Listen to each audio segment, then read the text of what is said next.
Assalamu alaikum, and thank you for joining us for another episode of the Hindi Project podcast.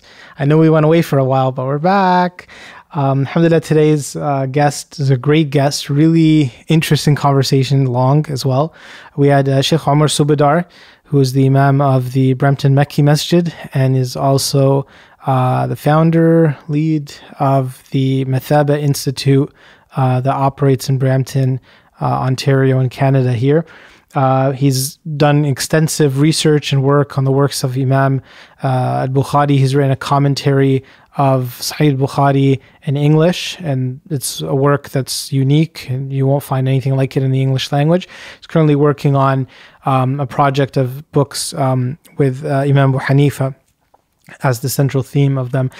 So really interesting guest. We talked about a bunch of things. We started talking about the tragedy in Toronto with the Danforth shooting, and how it's a Muslim guy who apparently has some mental health issues. So we talked a little bit about mental health issues and how it affects the community and how we have to talk about it. And, we went into a bunch of different issues. The evolution of fiqh, I think, is where we ended off on. So we went on a ride. We compared the UK community to the Canadian community to the US community. And so that was an interesting comparison as well. So I hope you guys enjoy it. So Jazakallah khair for joining us. Anytime. This is our first time restarting basically after Ramadan, so took a bit of a break. Alhamdulillah. I've been trying to get you on the podcast for a long time. I know a lot of people, a few people mentioned to me as well they wanted you on, so Alhamdulillah we get to sit and talk. But the only problem is I'm rusty now because it's been like almost 2 months without doing it. But inshallah we'll jump back into it. Alhamdulillah. So unfortunately, today is the terrible news that last night someone walked down the Danforth Avenue in Toronto and started shooting randomly at people and at stores. I believe there's 2 people who lost their lives. There's an 18-year-old girl and a 10-year-old girl. And then today we found out that he has a Muslim name anyways. And that's almost like a second wave of trauma that kind of hits us. And I don't know, it's just sometimes it just feels overwhelming and you just want to put your head in the sand. And of course there's people jumping on this, it's evidence that all Muslims are evil and all that kind of far right wing attacks against Muslims. And I don't know, what are your thoughts, looking at this all play out in front of our eyes, and what are you thinking, what are you feeling about all this? Well, the first thing is that our thoughts and prayers and our heart goes out to the victims. There are people who are in not good condition right now amongst them. When it comes to the families of the victims that have lost their lives, you're a parent, I'm a parent. For us to lose our children at such a young age, especially at the age of 18, when now they're starting to move into the next phase of their life, or a 10-year-old who's just still a child, that's traumatic in its own right. I don't know how I would be able to cope with that as a parent, but I think the first focus should be on the victims, right, and how we can go about supporting them. And alhamdulillah, I'm glad to see that you have some organizations that have stepped up to do some fundraising for the victims. So that's the first thing that we, as the Muslim community, should be embarking on, right? How can we help those who have been affected by this? The second, then, it comes to the victimization of the Muslim community as a result of the culprit turning out to be apparently Muslim, or he's got a Muslim name, as you had mentioned. That's every time an incident happens, it's almost become routine.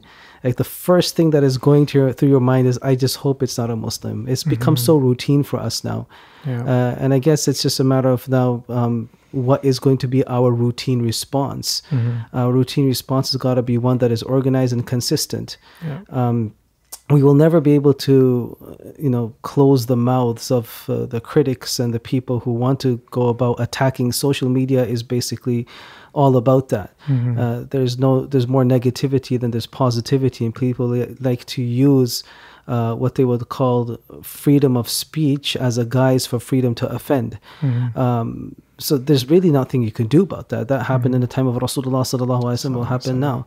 It's a matter of what is our coping mechanism, and to make sure that those people who are on the fence when it comes to hearing the negative narrative of the Muslim community, they have an alternative where the Muslim community is speaking up and giving them another, you can say, some other food for thought. Right. So we have to be organized and consistent in our response. And alhamdulillah, I think we've learned a lot throughout the years.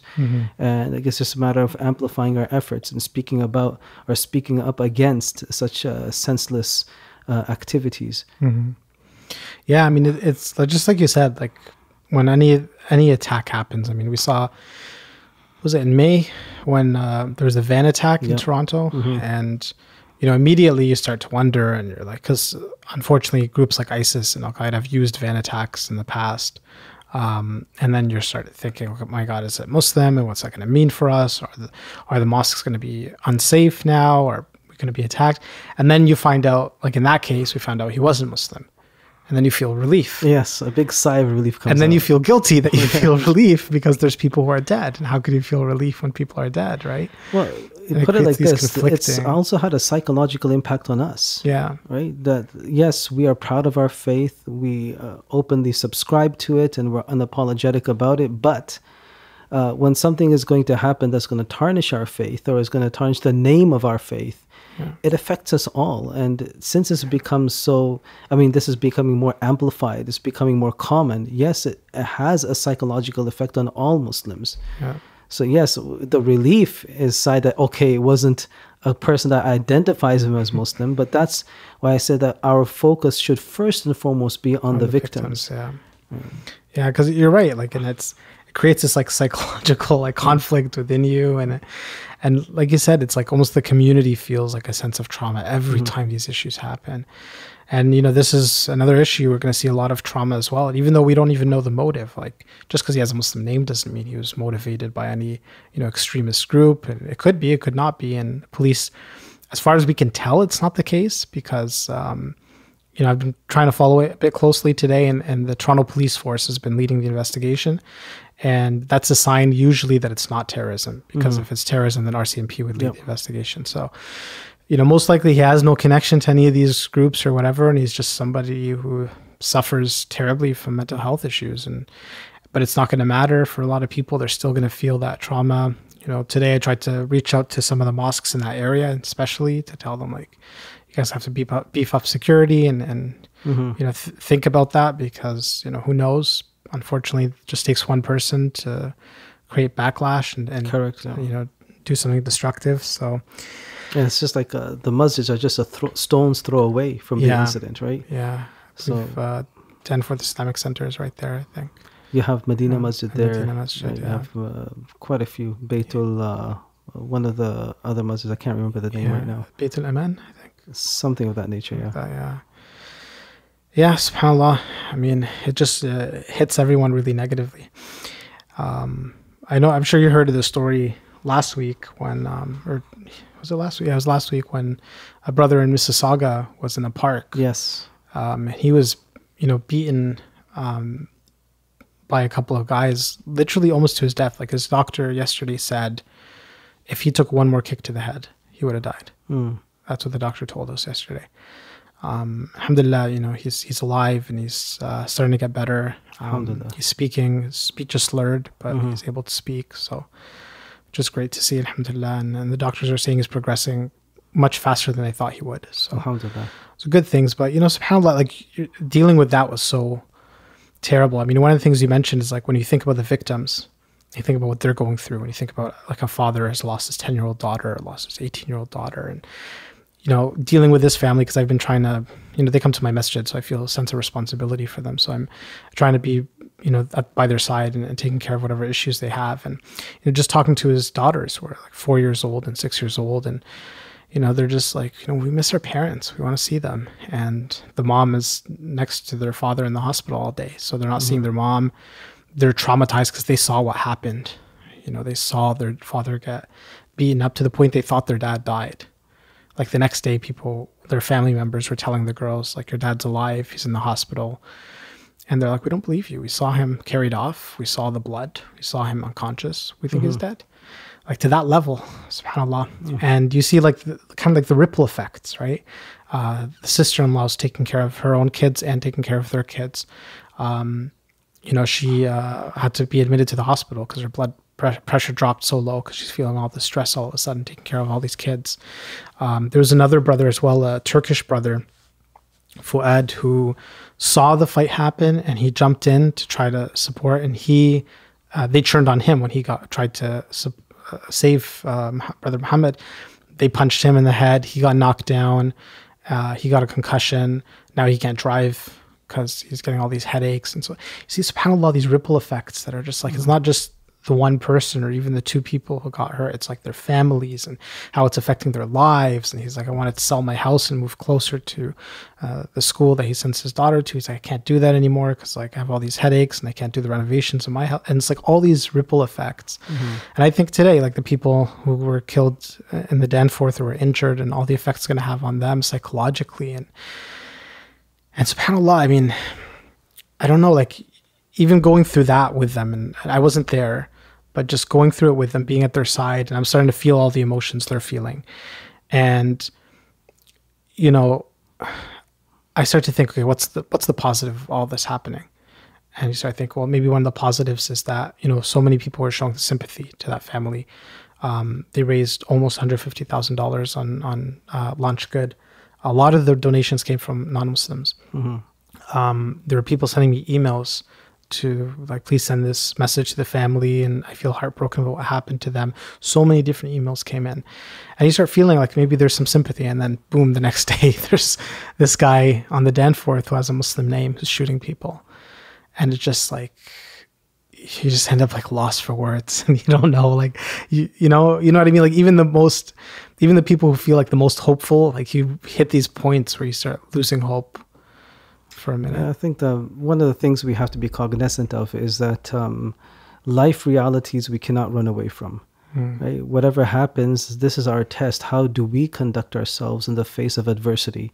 And adversity is not going to give you a heads up when it's coming. Right? That's just the way Allah subhanahu wa ta'ala's system is. And that's why the Prophet sallallahu alaihi wasallam has told us, إِنَّمَا الصَّبْرُ عِنْدَ الصَّدْمَةِ الْأُولَى. Right, the first strike of grief, that's when the real patience is. So that last component of sadmatul ula, it's enough for us to tell us that, hey, it's not going to take an appointment with you and then come and visit you. Why the patience component at that time is so it's so beloved in the eyes of Allah subhanahu wa ta'ala, because Allah subhanahu wa ta'ala knows what our internal state is. He knows exactly what we're going through. And for us to suppress our emotions and bring the positive out, that's not an easy thing to do, which Allah subhanahu wa ta'ala recognizes. And that's why He says, إِنَّمَا يُوَفَّى الصَّابِرُونَ أَجْرَهُمْ بِغَيْرِ حِسَابٍ. He's going to give the people who are patient their reward without any limits whatsoever, or without any account. So I think one of the things that we all have to be in tune with is that when reality happens, let's not try and run away from it, but now we have to be stronger in dealing with it. What the khair is going to be at the end, we all know through experience, it never shows its face in the beginning. It shows its face probably months later, years later. But something comes out, because Allah doesn't allow anything to happen without wisdom. He's Hakim at the end of the day. And we know this much, that when it comes to adversity, when any of us face it to any degree, you've got to dig deep to bring the best out of you to get out of that adversity. You can't be at that same level and in your comfort zone thinking everything will just automatically become okay. It doesn't become okay. You've got to basically now go the extra mile to try and solve the issue, deal with the issue, confront the issue.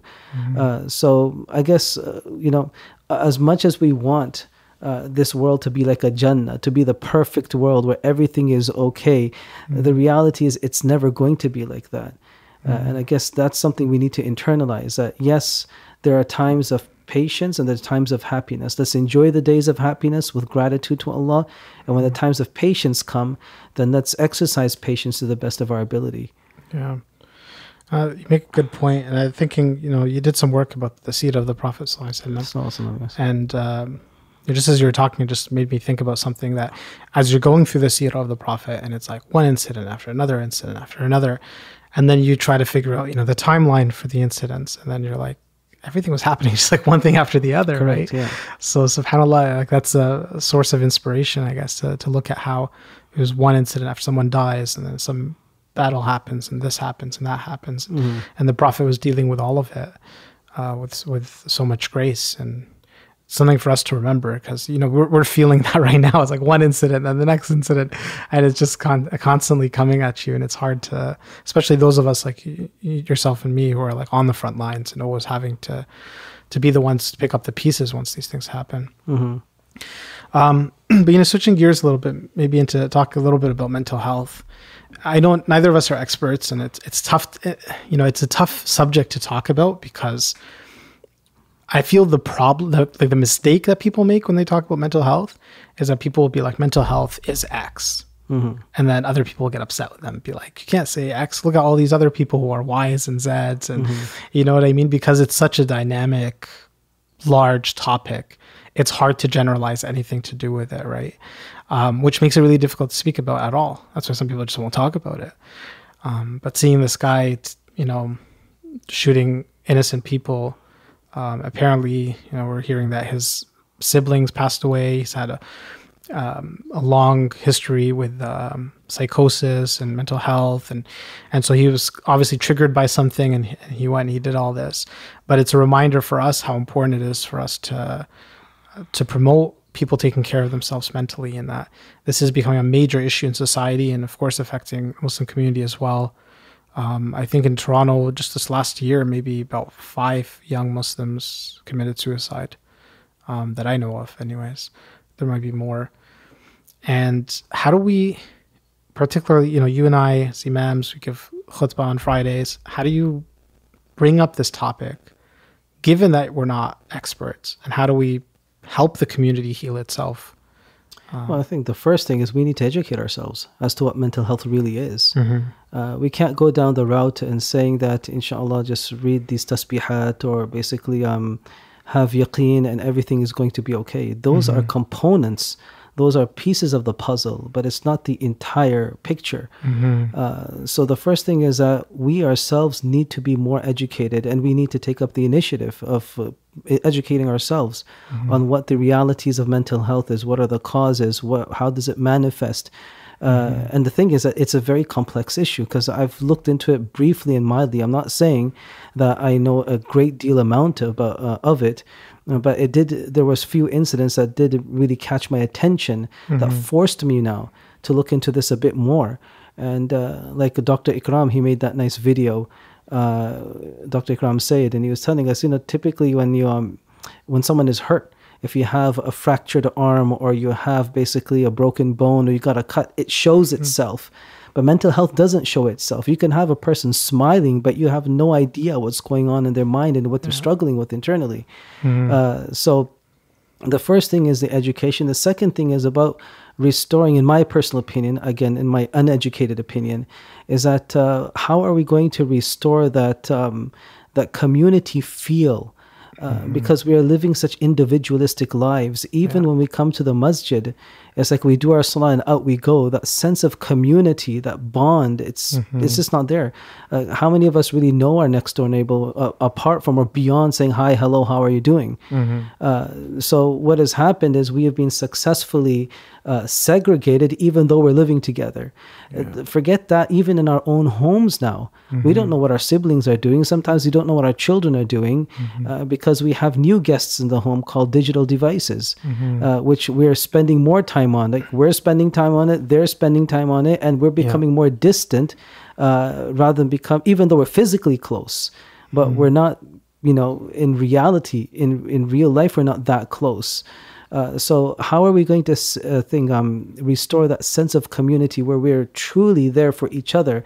As the Prophet ﷺ said, "Al-mu'minu lil-mu'mini kal-bunyan yashuddu ba'duhu ba'da," and then وَشَبَّكَ بَيْنَ أَصَابِعِهِ. Right? As the Prophet ﷺ demonstrated that, right? That one believer for another believer is like a structure. Each component is strengthening the other component. So, and then the Prophet also interlocked his fingers to demonstrate that. Do we have that nowadays? I feel that if that was restored, that would be a great factor and great contributor to tackling mental health and mental issues. But again, after the education, after trying to make these efforts, awareness, trying to take that taboo factor out.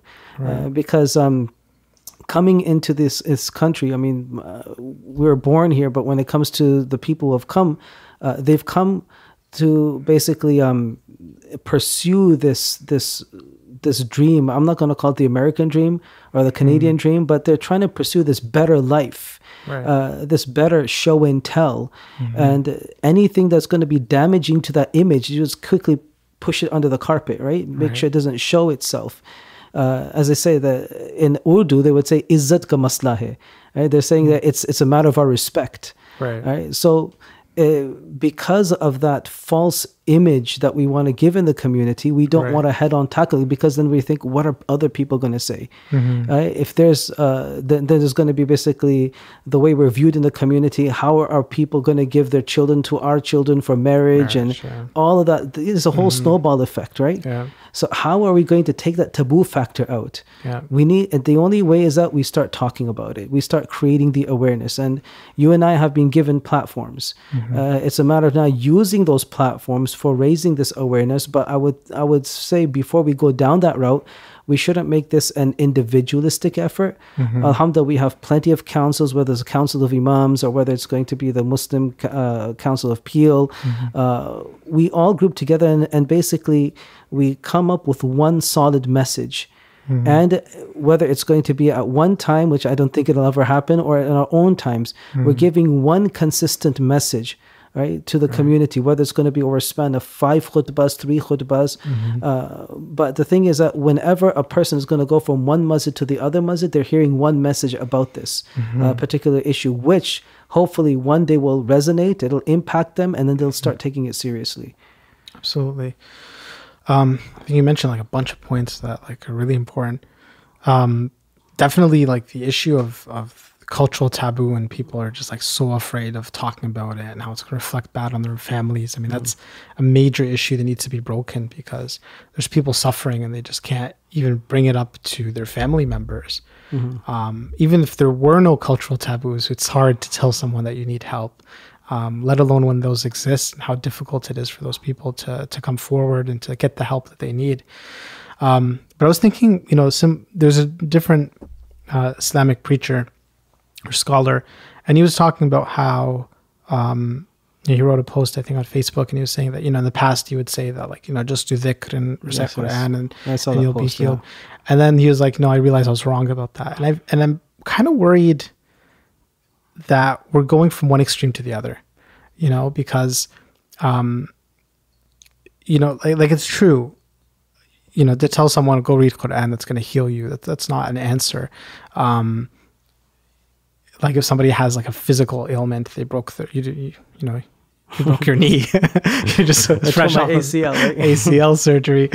Somebody told you, okay, the cure to this is recite Quran and don't go to the doctor. I mean, you tell the person you're crazy, right? And Allah gave us the asbab. He gave us the means, like a doctor, like medicine. We're supposed to use the things that he gave us. And so that's similar with, mental health. It's an injury in our brains, and that, we need to get help for that, medicine if needed, counseling if needed, in order to deal with that. And we can't just say the answer is do dhikr and the answer is to recite Quran. At the same time, Quran does have healing powers. Even for physical ailments, the Quran has healing powers. And we don't want to leave that altogether. And like you brought up, like the reality is that society is becoming far more secular and anti-spiritual, far more individual, like you said. I mean, we're living in communities. You can be living in a building with thousands of people and not know anyone there. Even the mosques, especially in bigger cities like Toronto and Mississauga, the mosque is like a public space, almost like a bank. You walk in, you do a transaction, you leave. Right, like there's no family feeling sometimes. But there seems like there's a big component there still of how faith is affecting the way that we think about ourselves, the way that we interpret the world, and that we don't want to, throw the baby out with the bathwater and go from that one extreme of just recite Quran and everything will be dealt with, to the other extreme of like, this has nothing to do with religion whatsoever. And there are studies, I think, that show that people who are more spiritual do heal better. So as a part of an overall strategy to deal with mental health, religion still has a place to play. I was looking as well about suicides, and they were saying the biggest link, some research was showing the biggest link between that predicts suicide is hopelessness. When people lose hope, that's immediately the biggest indicator that they're going to commit suicide. And just thinking about that and how the religion's always talking about hopefulness, and that that's something we have to constantly stress in people, because it's easy to feel so alone in this society.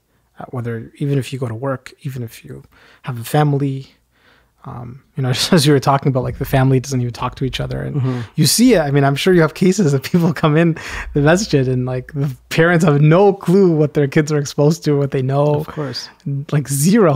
Subhanallah. And there's a hadith. I think it's a weaker hadith, but the Prophet talking about the hour will not be established, and it's a longer hadith. And it says, "Hatta yukhbir fakhidahu bima." Yes. That like the distant family member is going to tell you what's happening inside your house, or what's happening with your immediate family, which is what happens, right? Like the kid has their parents blocked on Facebook or Instagram. Kids don't use Facebook. On Instagram, and it's their like distant cousin who's seeing their statuses and seeing their pictures, and they know what's happening inside their house, by their Snapchat videos, and the parents have no idea, right?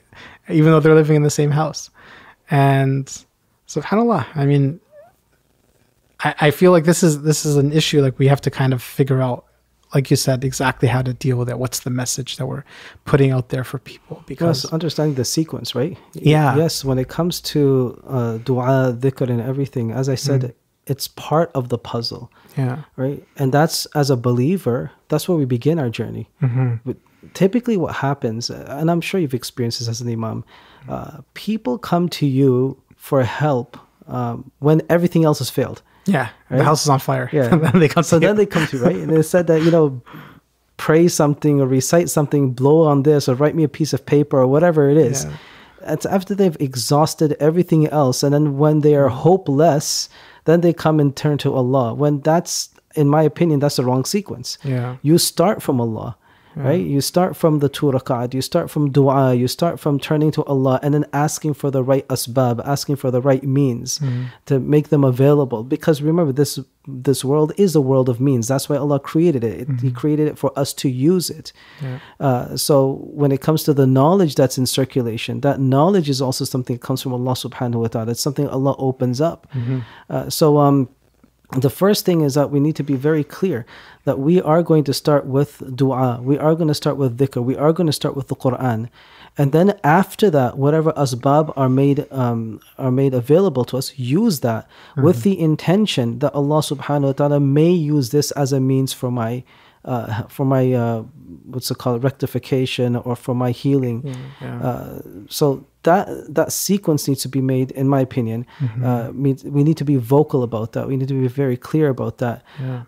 When it comes to the sense of despair, yes, if we're going to live in a godless society where we're told it's just the here and the now, then it becomes very easy for us to despair, because there's nothing to look forward to tomorrow.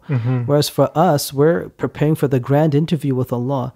We're preparing for the hereafter. It's a reality for us. It's more real for us than the sun and the moon and everything around us. So when we have our sights fixated on Jannah, we have our sights fixated on that meeting with Allah subhanahu wa ta'ala, it becomes more easier for us to now cope with these things, these issues, whatever they may be, because we know that nothing is going to hit us unless Allah subhanahu wa ta'ala has destined it. Nothing's going to come our way unless Allah has destined it. That's what the Prophet ﷺ has told us. So we know that this is my trial, this is my test, and this is the way I have to cope with it. Why did Allah tell us the story of Ayyub alayhi salatu wasalam? Why did Allah tell us the story of Yusuf alayhi salatu wasalam? I mean, look at Yaqub alayhi salatu wasalam. I mean, he spent his days crying to the extent that he lost his eyesight, right? But he made it very clear that إِنَّمَا أَشْكُو بَثِّي وَحُزْنِي إِلَى اللَّهِ. right? That I'm going to complain about my grief and my sorrow to Allah subhanahu wa ta'ala. So he had his sights there. And then he says, وَأَعْلَمُ مِنَ اللَّهِ مَا لَا تَعْلَمُونَ. I know what you guys don't know. So he's being criticized by his family. And he's being told that, listen, you're gonna continue remembering Yusuf alayhi salatu wasalam. Years have gone by, but he did not lose hope. Right? And he knew Allah will deliver one day, and Allah did deliver. Yeah. So it's a matter of like, in order for us to save ourselves from despair, be fixated on the hereafter reality, the meeting with Allah reality, knowing that this is just a test among many maybe, or one simple test that Allah subhanahu wa ta'ala wants to bring our way. And how are we going to go about coping with it? That's the way I see it. Yeah, no, definitely. And that's a good point, because like right there you have where sometimes your aqidah, your creed, the way that you understand the world affects the way that you feel about yourself, right? Not in every case, but in some cases where people feel a sense of despair because they're like, how do I get happy? Right? Like sometimes the richest, most powerful people are the ones who get the most depressed. Why? Because they keep achieving things that they think are going to make them happy, and they don't get that happiness, right? And so that person feels that real despair, right? Whereas if they were not successful, rich movie stars or whatever, and they had something to go for, they might not actually commit suicide, because they think, oh, if I just get to that, level, then, then I'll be happy. But when they achieve that level and they still don't find that happiness, then it causes like major issues. And so that's kind of like an ideological issue, because they ideologically believed, I will be happy when I get this famous, or I will be happy when I get that rich. And when they didn't get it, then it caused issues for them. Well, that's why I would say that's where the person has to challenge the script, because that's a script that's being sold, right? Right. And they're following that script as reality, as fact. So isn't it time that we start challenging that script? Like Jim Carrey did the same thing, right? He starts challenging the script by saying that, and I'm paraphrasing, that he wished that every person would be rich and famous, so that once they get there, they know that there's nothing there. So we need to be more vocal. Is that script the right script? And if it isn't, then what is the alternative script? As Muslims, our script is set in the Quran. And we need to be very vocal about sharing that script with all of humanity. Thing is that sometimes what happens is, because we go through grade school, we go through the system, and Quran is only taught in bits and bats here and there, more as a formality just to recite. Muslims don't know that script, right? The Quranic script, right? What is our life story? What is our life mission? Yeah. And the exposure that the majority of the community gets is on the Friday sermon, which is going to be what, 15 minutes, 20 minutes, and then you have this bombardment like the whole week of other stories and other ways of life and whatnot. So I guess when you start the khutbah, there's only like a third of the message there. Yeah. When you finish, it's full, but when you start, there's only a third that's there. So and they only get like that little bit at the end. Yeah. And that creates 1,000 objections, and they come and argue with you later on in the car, in the parking lot. Yeah. But these are issues that we need to identify. Is that script really true? And if it was, why do we have these issues? Yeah. No, definitely. And so like that's where I'm kind of like looking at, where like where's the intersection between religion and between faith and between mental health, because there are some areas where I think they're independent of religion, but then there's other areas where I think there's definitely dependencies and there's connections, and there's, when you're, like you said, you have the script that's disconnected from the Quran, that's causing issues for you, and you need to think about, your purpose as a human being and why Allah created you in relation to what the Quran is talking to you about. The other issue I'm thinking about a lot is self-hatred. Some people just constantly hate themselves. And anytime they make a mistake, they're just constantly blame themselves like more so than anyone else would. And that's a major issue when it comes to depression, right? Like that's what kills people's motivation and makes them just like want to give up, because they feel like they're worthless, right? And it's another issue where I think there's some connection there with our faith as well. I mean, I was thinking about Ibn Abbas, and they mentioned once a man came up to him in front of his students and said, can Allah forgive a man who kills someone? He said, no. And the man left. Then a different man came later. He said, can Allah forgive someone who killed someone? He said, yes. And the students were like, we were giving them two different answers. He said, the first one, I could tell he was angry. He wanted to kill someone. So I told him no, so that he wouldn't, kill the person. He said, the second person, I felt like he might have gotten a situation and killed someone. I told him yes, so that he could seek repentance, right? But, shaitan is constantly telling the person after they commit the sin that you're terrible and you're worthless and that you're not worthy of repentance. And there's so many examples of this. Yes. And that causes so much issues for people, right? Like that causes so much pain and hardship when the person feels worthless. And sometimes that's waswasa from shaitan. Sometimes that's shaitan playing tricks on you. And to see that, the early Muslims being aware of that and knowing that, someone commits a sin, makes a mistake, that's the time where you have to constantly remind them of forgiveness, remind them of Allah, and to go back to Allah because of that. And sometimes we get, too many imams who are like fire and brimstone and everyone's going to hell. And when you're a young person who's committed a mistake and something is a sin, and now, the imam is reminding you of hellfire, and you might feel like, I'm just going to give up. Like there's no point. I don't know if you've seen like those types of connections. Oh, cool. We've grown up with this, right? Yeah. This type of environment. The only time when God is brought in the equation is when he's being used as a deterrent from a particular action. So like this is a sin, that is a sin. And you grow up thinking, well, Allah is this angry God that wants to throw everyone in hell. And that's what, especially in the South Asian community, you see that a lot. Yeah.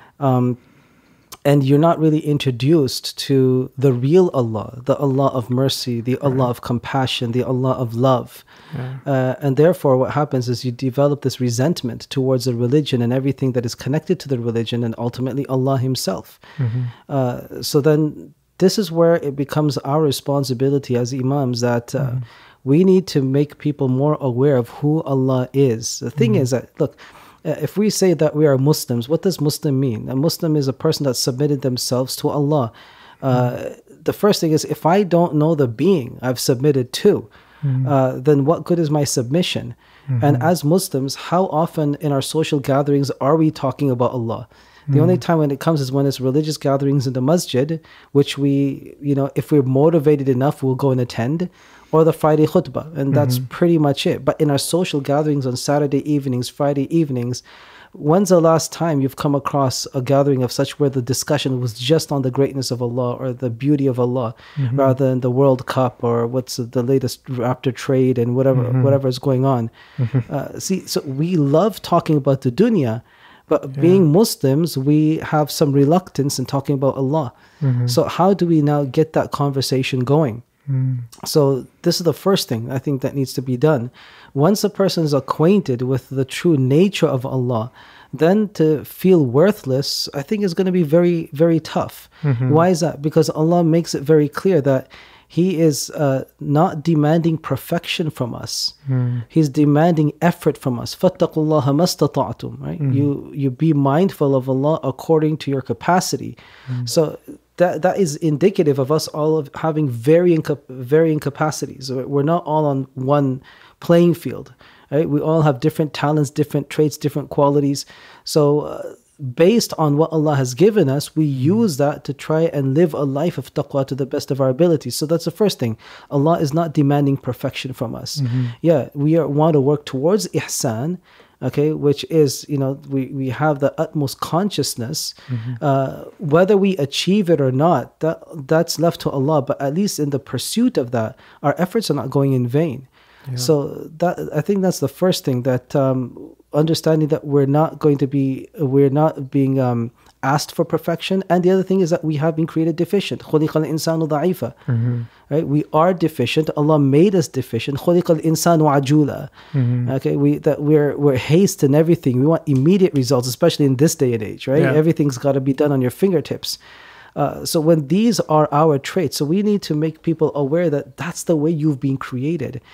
Stop, we need to stop pursuing that fake imagery that's been pushed in our faces through different channels, that this is the perfect person or this is the perfect personality, because there's no such thing as perfection. Yeah.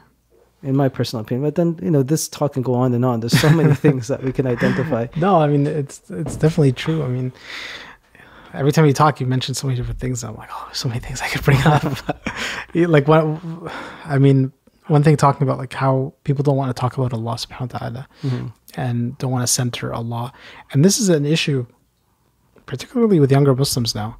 And, I try to get involved in a lot of, different social justice issues and things like that. I'm passionate about it, and it's something that I like to get involved in. But one of the issues I see particularly with that crowd sometimes, I kind of feel like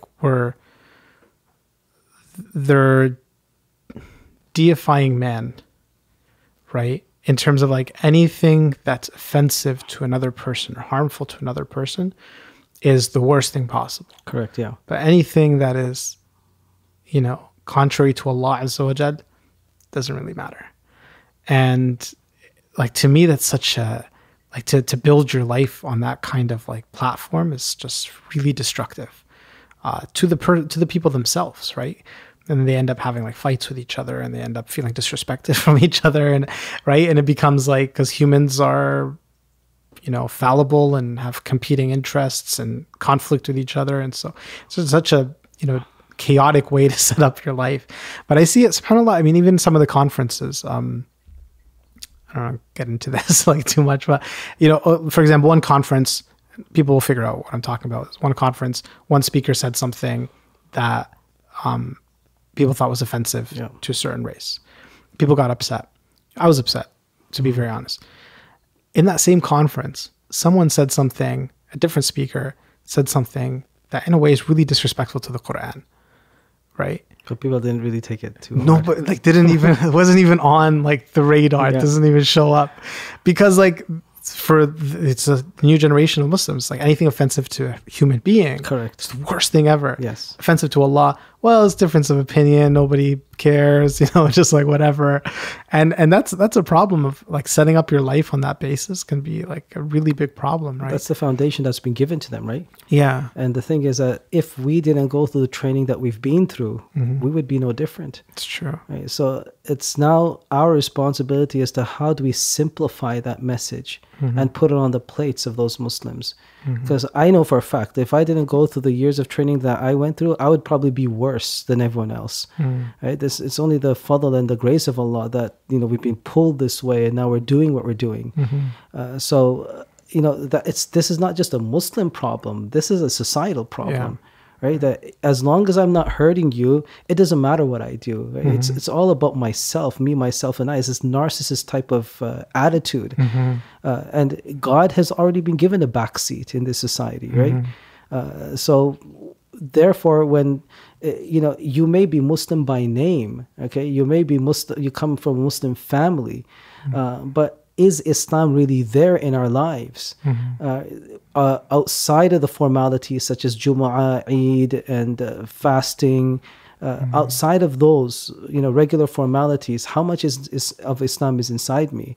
So if we did a good job, and I'm not saying it's too late, we still have, the entire community in front of us to work on.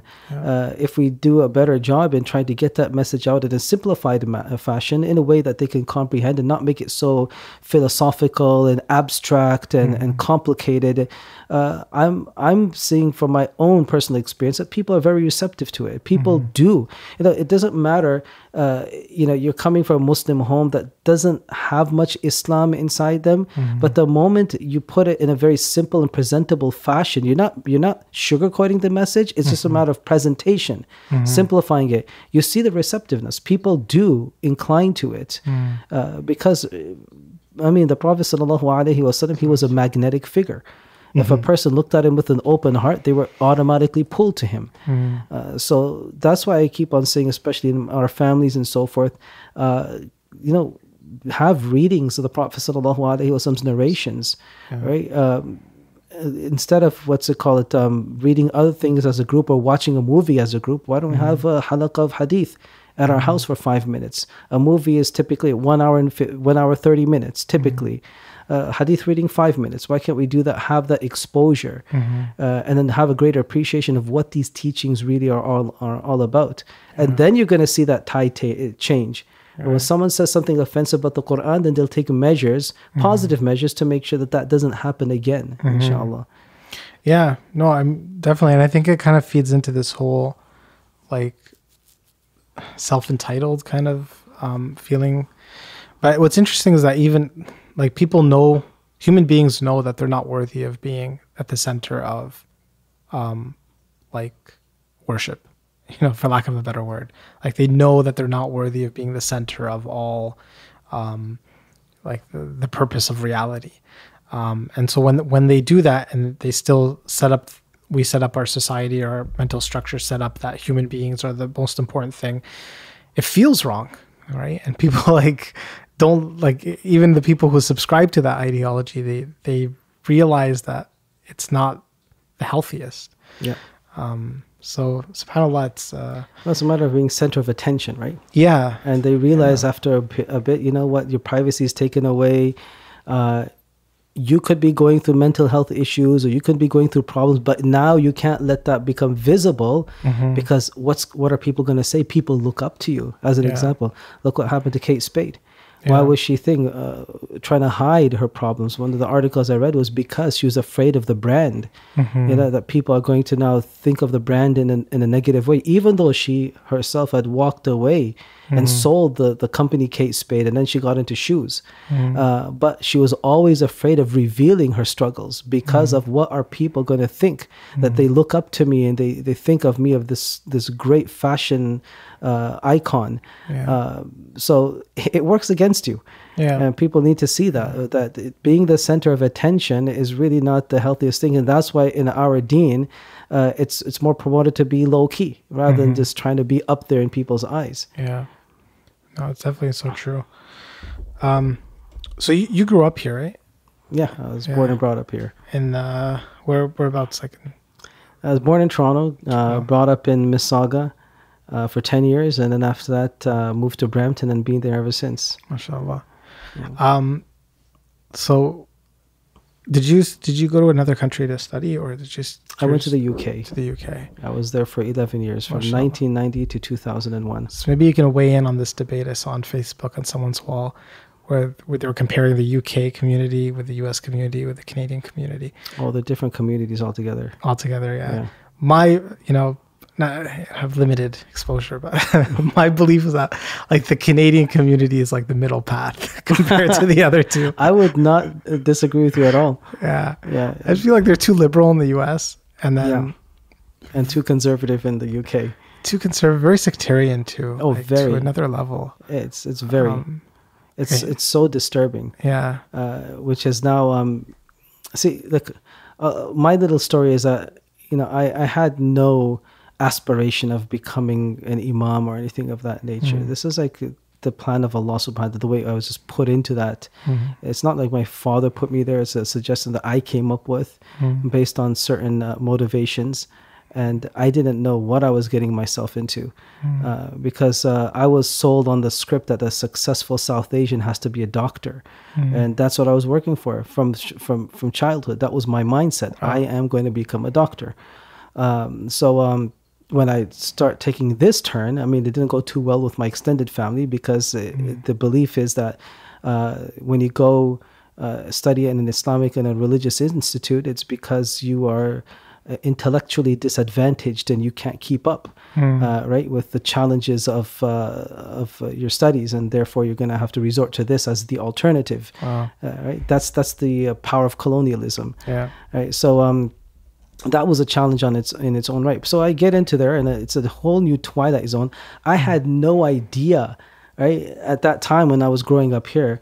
I think the only thing you probably heard mildly about was Sunni and Shia, but you didn't even know what that meant. You just knew you're a Muslim, and we were so small back in those days. And this I'm talking about in the early 80s.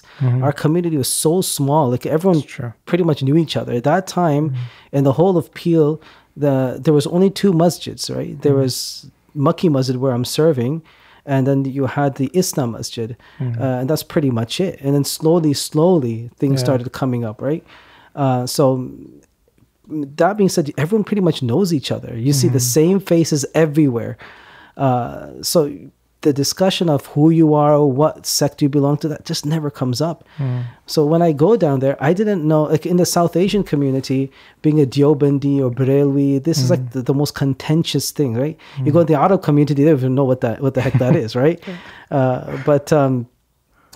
So I remember going in Manchester, and I went into a masjid thinking it's just any masjid. Again, I'm not exposed to these differences as yet, and they had. I found that things are just a bit different here. You know, when in the adhan, when Ashhadu Anna Muhammadur Rasulullah is happening, people are kissing their thumbs and rubbing their eyes, and the iqamah is going on, no one stands up until qad qamat as-salah happens. So, you know, I was new to all of this stuff. I had never been exposed to this, right? And then, so what happens is like, down there, you're under radar. If you're not one of them, okay, you're reported to the authorities of the masjid. So I was reported to the imam of the masjid. He called me over and he said, "Who are you and where are you from?" and all that. And I'm a 14-year-old at that time, right? And I said, "Well, I'm studying at this place and I'm visiting just down here. It was time of salah. Just came, just basically just came to pray." So I guess he pretty much figured out I was clueless as to what was going on. So he said, "You know, you're doing a good job and everything, mashallah, and let me go." So he was a very compassionate guy, but the guy that brought me was very aggressive, right? So that was my first exposure to these differences, right? And then as you go forth, then you learn more about them, and it becomes very disturbing in the UK. Like now, I was, again, always surrounded by the South Asian community. And then in that community, you don't only have sectarian factions, you also have, ethnic factions, right? So, like, this is the most disturbing part for me, is that within one particular community, and I'm not going to take names so people don't get offended, but within one particular community that was surrounded by, you have such divisions inside them that if you're from this region, then this is our masjid, and just like just across the road, like there's homes here, and then across the road there's another masjid that belongs to people from the same province of the country, but they're just from a different region, and that's their masjid.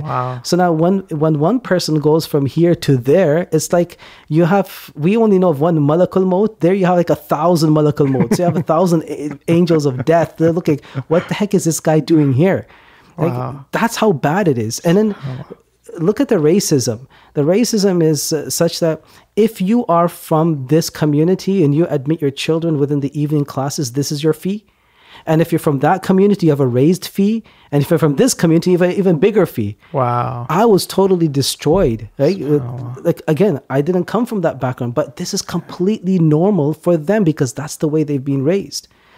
So it's so disturbing. It's so disturbing that when you come to Canada, alhamdulillah, it's like a breath of fresh air. That, alhamdulillah, we have imams of different thinking, of different backgrounds, but we tend to get along. We don't see us fighting. I mean, look at the soccer match that we played, right? That was history, man. It was history for me. It was for I tore my ACL in the first 10 minutes of the game. But think about it. Where on earth have you seen anything like that? The imams from all different backgrounds, irrespective of what they subscribe to, we're all playing together, having a good time for a good cause, raised, mashallah, $24,000.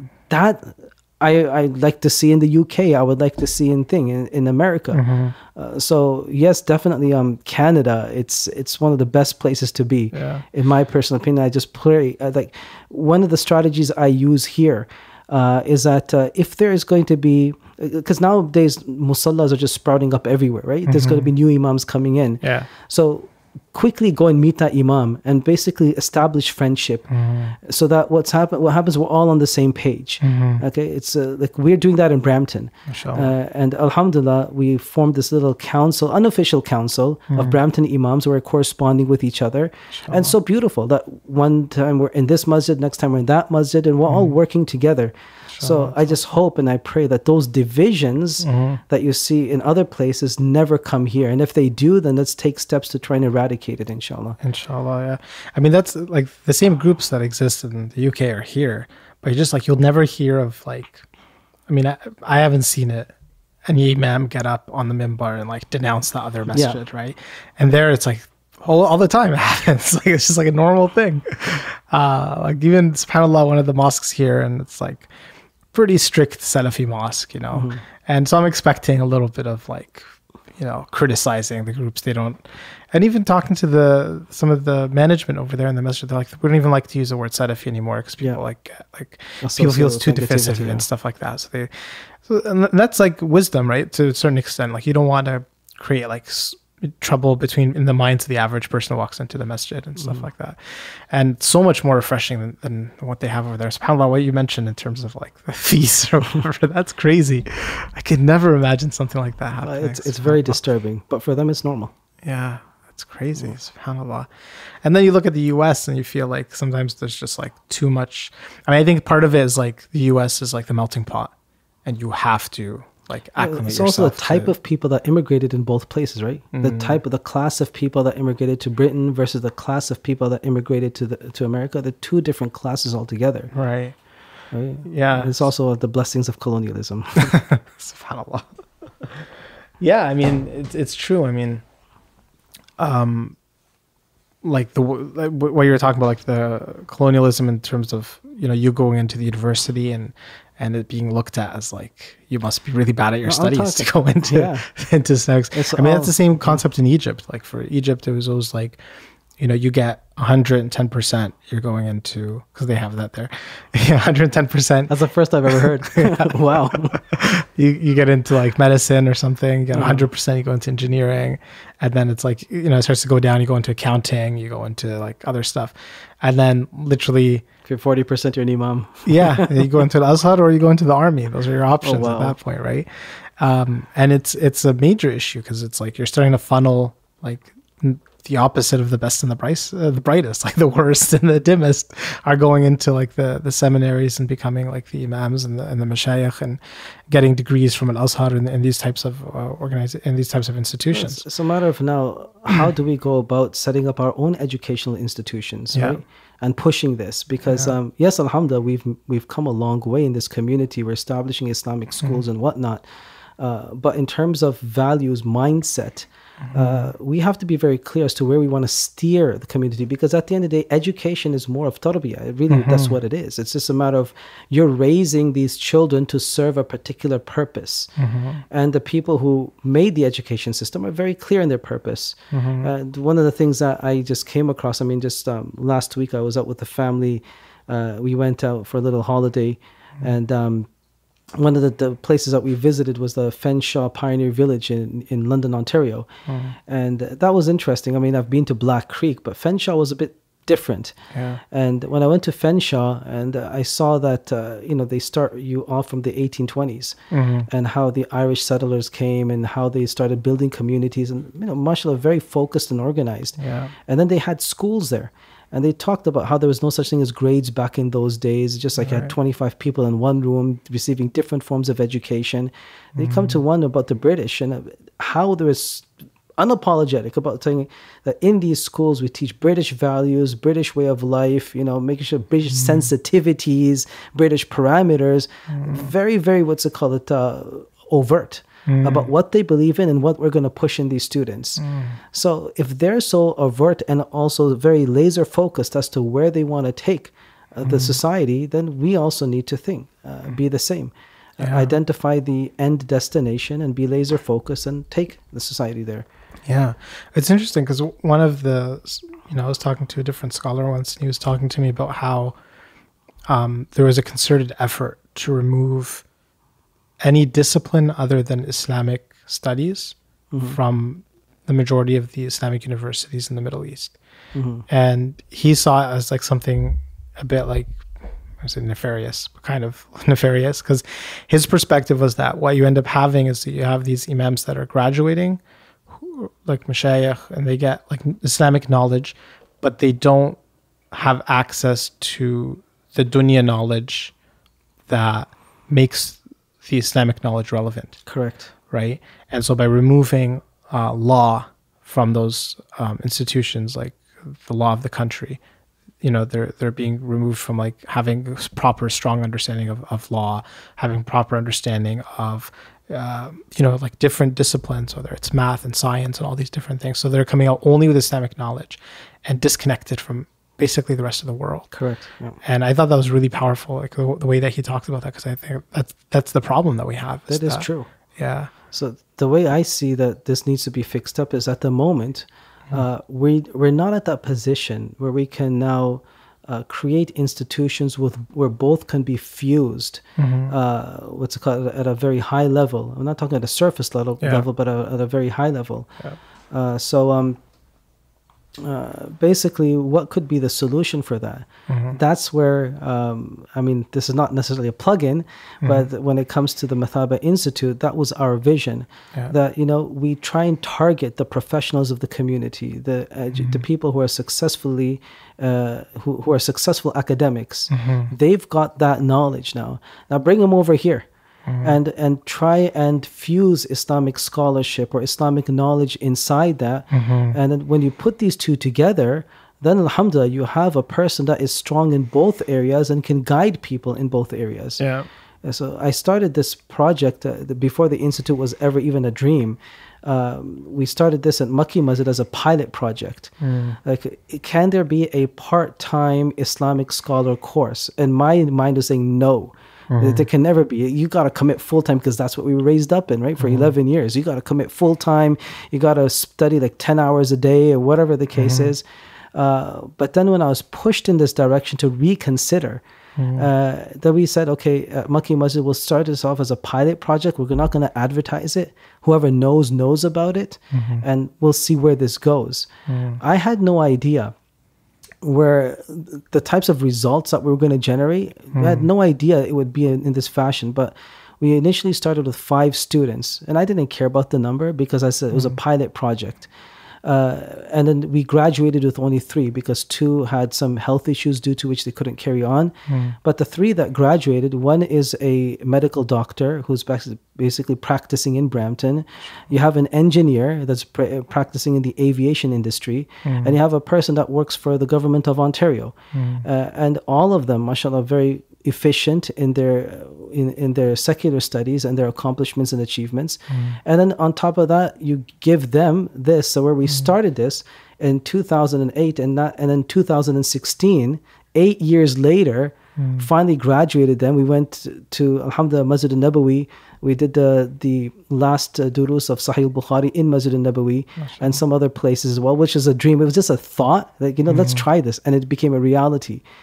But now when you see the papers that they write, when you see their style of teaching, when you see the way they connect to the community, I can't do that because they bring another part, they need to bring another component, which I am deprived of. So I feel that this should become a more mainstream approach. That let's try and simplify the not the knowledge necessarily, but the avenues to that knowledge. How can we make it more accessible, more available for that class of people to come and benefit from this? And hopefully we can start creating polymaths then. SubhanAllah. I mean, I think that's so important. It's because like we don't have a shortage of people who graduate with scholarship. You know, with degrees from the variety of institutions, whether it's, you know, in Dar al-Ulum or whether it's in Medina or whether it's in Al-Azhar. The problem is having scholars who come out who know how to use that knowledge and connect it to society and to the power structures in society. And if you don't have any idea how law works, if you don't have any idea how politics works, if you don't have any idea how media works, if you all that stuff, science, all that stuff, then your knowledge just ends up in books that no one can access. And that's what we need to be very vocal about. That knowledge is not just about memorizing thousands of texts. That memorization is just an access point. That's all it is. Real knowledge is how do you go about applying that within your social context and in realities. That's what fiqh is all about. Unfortunately, fiqh has just become about just making sure that we've understood the conclusions that scholars have reached in the past. And then you have a segment of the community that's saying that just leave it there. Don't move forward. Which I particularly contest. And I say, no, benefit from what they did, understand how they applied it in their time. We should be writing new books of fiqh in our time, new approaches. Because my firm belief is fiqh is evolutionary. It's not something that's stagnant. But I think what has happened, a segment of the community has decided to make it stagnant and then make it sacred. That this is untouchable. You can't go beyond this. So that conversation needs to be had. For sure. I think one of the issues is that people are constantly afraid of, they're constantly afraid of the religion being watered down by modernity, by secular society. And so it makes them put up like their front where like they don't want to give up anything that the scholars in the past have concluded, because to them that's like selling out. But then you reach these issues where it's just not practical for people to continue with certain concepts the way that they're written in the books in the past. I mean, I'll give you one example. I talked about this on a podcast, but the concept of moon sighting, right? And, from my perspective, and, I acknowledge I'm limited in my knowledge, but from what I understand, the way that some of the committees have run the fiqh behind their decisions, it's actually pretty solid. Like, especially if your person's, for example, says we're doing like global moon sighting, and therefore we should wait for the moon to be sighted within whoever shares our night. All this stuff seems to have been said by the scholars of the past. But then it comes into the issue of the practicality of it, right? Is it really practical for someone, for example, in Halifax to wait for someone in California to see the moon? By the time they find out, it's like the middle of the night. By the time it can get verified and they find out, it's like, is that really practical for them? So yeah, it would be quote unquote different, or maybe even an innovation compared to what the scholars in the past have said, if you were to say, hey, this is our cutoff point, one time zone over, for instance, in the interest of making things easy for people. But some people were just like, no, we got to stick to the books of the past. Nobody says that you can cut off after, a couple of hours distance or anything like that. I'm like, yeah, but they did that anyways out of their own practicality. I think one of the things that need to be realized is we need to actually go and study more books of the earlier scholars. For me, first and foremost, when it comes to opinions, you'll see like in the books of Allama Suyuti rahmatullah, read his Al-Itqan and discussions of the Quran, some of the opinions that are there, you think, how did this even make it into the books? Like their opinions, you think that they're just so ridiculous, but they made it. So one of the things I see there is academic honesty. Like no opinion was off the table, but opinions would be challenged. If you're going to put something on the table, now you're going to have to bring your A game to prove what you're saying, which brought this powerful scholarship out in the past. The second thing is that when we look at the earlier books, like for me, one of the eye-openers, I subscribe to the Hanafi school of Islamic fiqh. But as we were taught, we were never exposed to the writings of Imam Muhammad bin Hassan al-Shaybani, who is basically the pen of Abu Hanifa, rahimahullah. And what Imam Abu Hanifa, rahmatullah, actually said, you read about them, you don't read them. Right? So your journey starts 3 centuries later, and then how that is basically codified and how that is basically now packaged together, and then it moves forth through different regions and so forth. But then when I look, because the latest book I'm writing right now is the hadith collections of Abu Hanifa rahmatullahi alayhi. And I just asking for a dua that it gets completed soon, because it has taken a bit more time than I expected it to. But one of the things I did is in that book was I decided that as I'm citing his ahadith with his chain, so people can see how short his chains are, like it's only between him and the Sahabi is only one person. Or sometimes, like in a limited selection of a hadith, it's him hearing from the Sahabi directly. And he's saying, I was at this time, at this place, I was this age. He's like himself telling the story. So what I decided is when I come to the ahadith of fiqh, I'm going to supplement that with excerpts from Asl, which is Imam Muhammad's book, and Kitab al-Hujja ala Ahl al-Madina, so that people can see what their approach was. And you can see one thing that that Imam Abu Hanifa rahmatullahi alayhi does periodically is he's got this thing called istihsan, where basically he's going to diverge, he's going to move away from his regular conclusions of a particular analogy, and he just say, astahsin.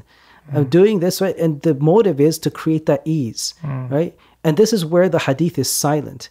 Where the hadith speaks, he is silent, right? And this is, I've seen this in the books, but where it's silent, then he speaks. So the approach, what I'm trying to get at is that two things. Number one, scholarly opinions, put them forth, have a debate among scholars, not on social media, right? But within scholarly circles, have an open academic thing, debate over it. It's healthy, rather than trying to control opinions, which has now become the case. And the second is read their books, because they didn't come out with the, I'm talking about the earlier scholars. They didn't come with the agenda of imposing. They came with the agenda of contributing, right? And their contributions are phenomenal. It's opened up my mind in a different way that I've never expected before. The final thing I wanted to talk about is about the modernity component. People are going to be afraid when they don't know what modernity is. Like ask out of 20 imams, how many are going to accurately answer what modernity is all about, what humanism is all about? How many are going to really answer that? Okay, what is what is Orientalism? Where did it come from? When you even talk about, for example, human rights, what is human rights, right? When it comes to the Canadian Charter of Human Rights, what is that? A lot of them are not going to know. And I feel those components need to be put into Islamic studies so that they know exactly the context in which their knowledge needs to be applied, the mindset that is now being pushed in society. Know the history of the country that you live in, right? So that you will know the direction it's going in, and then you know how to apply your Islam in a way that the Muslim community can benefit and move forward as one community. Yeah. Makes a lot of sense. I mean, what's interesting is that, like you said, I mean, people start to codify the opinions of the past, and like there's this incredible fear of taking any approach differently or moving forward, building your opinion off of their opinion. Everyone just wants to stick to the opinions of the past. And I think like there's similarity to that with like the whole madhhab debate, like the debate of taqdeed and no taqdeed and all, you know, kind of like debates of the past for the most part. But like it makes some sense. Like I see these things sometimes as being like social revolutions, right? Like the revolution of anti-madhabism comes in because people see the madhabs as being stagnating, and they see, you know, people in one masjid praying for different Salat al-Dhuhrs because the Hanafis have to pray together and the Malikis have to pray together, etc. And they see like these problems coming out of madhabism, so then they go to this other extreme of like, okay, no more madhabs don't matter, just like study straight from the scholar, but then you're doing taqlid of someone else by doing that. At the end you're doing taqlid, yes. Versus, you know, the concept of the madhabs are, in the end, they're the usul, the principles that these scholars have established for how they're going to understand the fiqh.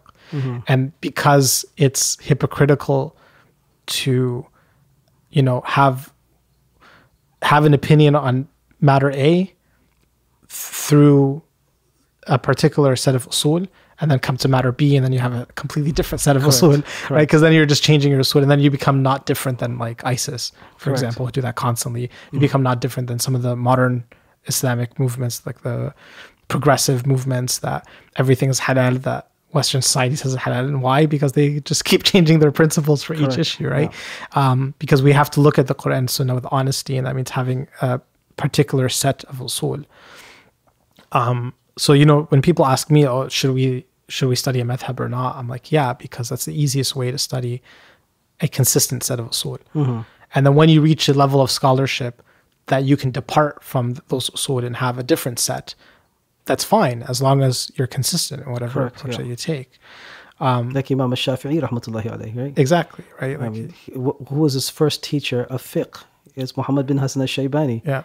So according to the modern context, he should have been a Hanafi, right? Yeah. But he went forward after developing, came up with his own usul, which are in contrast with the usul that the Hanafis subscribe to. One of the biggest things that the Quran and the Hadith is sequential, whereas he puts them on an equal platform, an equal playing field. They're inseparable. So I totally agree that it's a matter of being consistent, first and foremost, identifying the usul, because nothing can go forward without principle, and then sticking to those principles. Yeah, because that's my experience. I mean, I grew up kind of a Salafi home and a little bit of that mindset. But as soon as I started to study my master's in usul al-fiqh, it changed my perspective 100%. Because the problem is people structure there, right? Yeah, and like you're used to studying fiqh by the conclusions. Correct. So the usul, it's like you're opening up like the hood of the car. You start looking at how the engine works. And that's the way it should be taught. Right? Yeah. I'm totally against right now just starting with the conclusions and then working your way to the usul. It should be the other way around, so you appreciate the conclusions and you don't see them as the way you would see the Quran. It's like infallible. It's basically beyond question. That's the way I totally feel that the Islamic institution should be teaching fiqh. Yeah, absolutely. I mean, like I said, it was. I tell one of the mashayikh, actually, he's a Dar Tawheed now with me. I keep joking with him because I tell him he's one of the only Salafi scholars that I've met who has like an expertise in usul. And we joke about that a bit. And I really think that every student of knowledge, but particularly whenever somebody comes and tells me about like, oh, we shouldn't follow a madhhab, I'm like, you need to read a book of usul first, right? Like learn that first and then come talk to me. And because they always have no clue, right? And they're just following like talking points I've been given to them. That's right. And also because they've had in their own encounters like difficulty with someone from this madhhab or that madhhab, and they feel like this ruling doesn't make sense or that ruling doesn't make sense. And so I get kind of like emotionally where they're coming from, but then at the same time I realize it's destructive if you're like going to throw everything out the window from our history, right? I gave a talk in the masjid about Imam Abu Hanifa, and like some people were surprised. They're like, oh, you're like saying he's amazing, but like they've heard like negative things about him, subhanallah. And it just, which is interesting because even in his time there were people who were very critical of Imam Abu Hanifa. Oh yeah. Until they actually sat down with him and understood him, because there's a lot of things that he was changing the status quo, right? Yeah. And that people were very uncomfortable with that. Yeah. But now basically his approach has been appreciated, and it's been basically a good stimulus to further contributions. Yeah. But I think sometimes I feel that modern day Hanafis need to go back and sit in the halaqah of Abu Hanifa and probably say, we're probably not as Hanafi as we think we are, because that's the way I honestly feel. When you see Abu Hanifa for who he is. Yeah. But I think there's always been like a little bit of tension between scholars of hadith and between like Ahl al-Ra'i, which Abu Hanifa would fall into, like scholars of fiqh and followers of hadith. What is happening? Had some tension there. The way I see that is because of what we're seeing is people who want to be just committed to the text versus people who want to expand the implications of the text. So what is a muhaddith's job? A muhaddith's job is not to extract conclusions from the hadith, it's to preserve the text of the hadith. Yeah. And then the science that is going to go into that is about how do you go about verifying who are the narrators and whatnot. That's a whole science of jarh and ta'dil, asma'ur rijal, and so forth. That's a whole different science. Yeah. But their job is not to actually extract from the hadith and derive conclusions and contribute. Yeah. Whereas when it comes to a faqih, that's exactly what he's doing. So Imam Abu Hanifa rahmatullah, this is the funny thing, right? In our Darul Ulum experience, you're going to be reading books of fiqh from the 5th century or the 6th century, and it's going to be validated and supplemented with a hadith from the Siha Sitta, which at that time makes total sense, right? Because that's all you're exposed to. And then what happens, one of the things that was disturbing for me was that many times when you see the conclusions that are now not in complete, they're not in compliance, or they're not really corresponding with the text of the hadith. So then the ustad will say, well, there's ta'weel in this, there's ta'weel in that. So you hear the word ta'weel 1 time, 2 times, or you're hearing 20 times, 30 times, it becomes a bit disturbing. Therefore, that experience, it wasn't a positive experience, and I'm talking about myself particularly, because I had a more, a love for the hadith of the Prophet sallallahu alaihi wasallam, which this is why I'm doing what I'm doing nowadays with my books. And all of that changed. So I would say that, I had my reservations about the way Hanafi fiqh was because of this thing. But until I accessed those books of Imam Abu Hanifa's Masanid, all of his ahadith, and understanding his approach to hadith, and because remember when we're saying the word sahih, that's really one scholar's conclusion. It's not something that nazala min as-sama. It's like the way some scholars treat it. One particular thing, lecture I attended in Masjid al-Nabawi, where the scholar that was sitting there in Arabic, he was saying that when you see a sahih hadith, it is as if Rasulullah sallallahu alaihi wasallam has said that like right in front of you. And I was saying, no, it isn't. That's mutawatir. Okay, sahih is just from the ahad category, and the ahad category is dubious. That's why you've got to do this thing, this criticism, right? Is it going to be sahih, hasan, da'if? And even the definitions of hasan and da'if vary from scholar to scholar. Sahih varies from scholar to scholar. So at the end, what it is, it's one scholar's expert opinion, or it's their conclusion to the best of their ability. And we see that they're never streamlined. Okay, one scholar's opinion is this, another scholar's opinion is that. You see it in Jami' Tirmidhi all the time. So that being said, Imam Abu Hanifa rahmatullahi's approach is a total different approach. He has a select group of tabi'un and a select group of sahaba that he will take a hadith from, right, and develop his conclusions from. And I'm thinking that, why wasn't that ever taught? Just instead of going to the Siha Sitta, okay, who... we know Imam Bukhari was not following any madhhab. That Sahih al-Bukhari is his opinions on fiqh and other issues out of the 8 themes that are inside there. Same with Imam Muslim and so forth. Why are you going there? Right? And I've asked this question to different scholars who teach this. Like, why do you go all the way to the Siha Sitta to try and validate Hanafi fiqh through 5th century books, instead of going right to the beginning and seeing Imam Abu Hanifa's own hadith? They're readily available. The Masanid are there. They're published. They've been validated as well. So why don't we go there and study it? And then you see that the stuff Imam Abu Hanifa rahmatullah is saying is coming directly from the ahadith that he's quoting. And then you see the consistency in the ahadith, because the hadith he's quoting, you see them 100 years later in other books. Exactly the same, but with longer asanid. And I think, why don't people teach this in Hanafi schools and so forth? And then when you read the books of Imam Muhammad, you're seeing that as soon as there's inconsistency in Imam Abu Hanifa's conclusions, that one place he concluded this and another he concluded this, when based on analogy they should have been consistent. He says fihi athar wa fihi hadith, and he stops there, right? And he doesn't discuss more. And then if further pressed, he'll tell you what the hadith is and make reference to it. This is the hadith. And I go, this is what you should be exposed to. So what I'm trying to say, that when it comes to that contention that we started the discussion on, the contention really is that preservation of the text versus extrapolating from the text. Imam Abu Hanifa took it to the next level. Right. And because he was more of a pragmatic individual, look at the thing he had to his advantage. He was a businessman. At the same time, while he's teaching, he's got his textile business going on. He's dealing with community. He's in real life. And this is why I tell imams as well, listen, I'm not comfortable. I said this at one wedding a couple of months ago, and the scholars that were sitting on the table were not too comfortable with this. But I said, you know what? I want all of you to go and get a job, right? during the day, because during the day most imams are going to be free if they're not active in the community. The only times they're really busy is when it's time for salah, which, you know, between Fajr and Dhuhr you have a big gap, and between Dhuhr and Asr you have a big gap.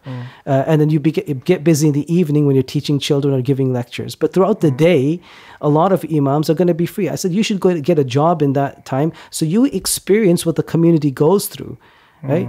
You should experience what it's like riding on the TTC, reporting to a supervisor, clocking in, clocking out. Understand those realities. And then your fiqh is going to be different. Rather than sitting back in a library and basically just giving fatwas, no, this is not the way it is, this is not the way it is. Because, you know, you don't have that experience. Imam Abu Hanifa did. He was a scholar and a businessman at the same time, and he merged two worlds. And that's why he brought out this art that caught people by surprise. Yeah. That's interesting. I mean, because that's one of the things that, like, I've kind of seen, like, existing till today. It's just like, if you're a scholar of hadith, you're super defensive about hadith being taken out of its almost this most literal sense, or this most, like, immediate sense. And if you're a scholar of usul, it's the whole point. It's to, like, how do we extrapolate from this hadith, right?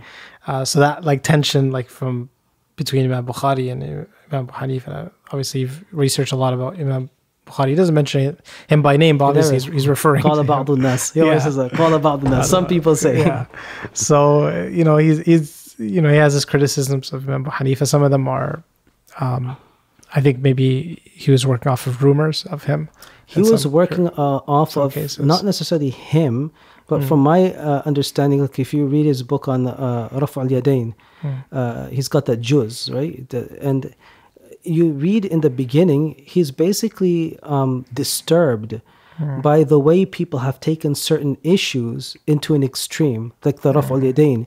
So it's not, now obviously he's going to think that it's, or he's going to mildly attribute it to the thing, to Imam Abu Hanifa, but he never lived in the time of Abu Hanifa. Right. He's living, what, 100 years almost later, right, when he's active.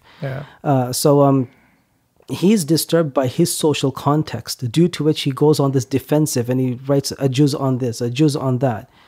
But at the end of the day, you know, both scholars are respected. I love both of them, and those are the two scholars I'm devoting my life to in their works, right? And that's the beauty of scholarship. And I think that beauty needs to be revived rather than just being suppressed. For sure. And I think, like, it's good to, you know, as much as people have these debates about these issues, like, realize, you know, the scholars in the past had some level of these same debates back then, or that we're having today. Unfortunately, I think sometimes we take them to extremes. Like I said, like, people wanting to throw away the whole madhhab, or even criticizing Abu Hanifa, like, getting to that point. But yeah, I mean, like, you know, you're always going to have a little bit of tension between scholars of hadith and between scholars of fiqh, and that's sometimes, like you said, it's even healthy. That they almost keep themselves in check by having that. But yeah, I mean, that was one of the first things I thought when, you know, I thought you have a Hanafi scholar spending all of your time researching Imam Bukhari. It's like having to deal with that.